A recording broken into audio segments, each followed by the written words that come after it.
exactly how much do THC and hemp sales impact Texas? Jeremy Portnoy from OpenTheBooks.com joins us to talk about this. Good morning, Jeremy. Good morning, Allison and John Carlos. Thanks for being with us. Important topic that we're talking about this morning. How many businesses in Texas are selling hemp products? Yeah, so right now there's about 8,500 businesses in the state selling hemp products. They employ over 53,000 people. That's according to a report from Whitney Economics that just came out. So, of course, just as a quick reminder, they're selling products with less than 0.3% of THC. That's the ingredient that actually intoxicates you.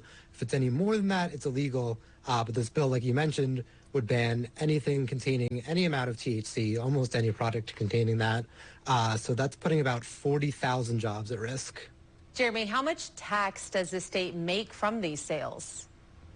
So in total, there's about $5.5 billion of sales being made, which generates $268 million of sales tax, which is already a good amount. Even if Texas were to completely legalize marijuana, it's unlikely we'd see that market double or triple in size. If you look at a state like California, their recreational marijuana market's about $5 billion in sale.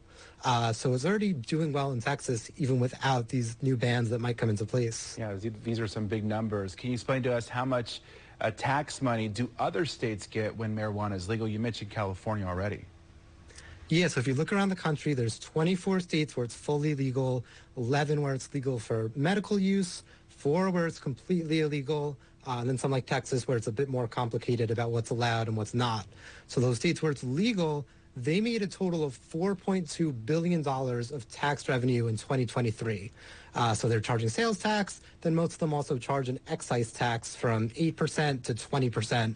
Some like Washington State, it goes all the way up to 37%, but it definitely varies. Jeremy, what does this all mean for Texas?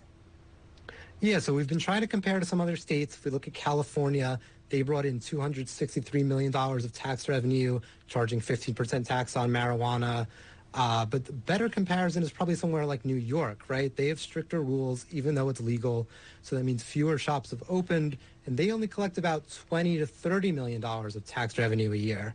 So if we try and project for Texas, even if, sometime in the future marijuana became legal in the state, it would probably come with a lot of regulations that would mean not a ton of tax revenue coming in for the state.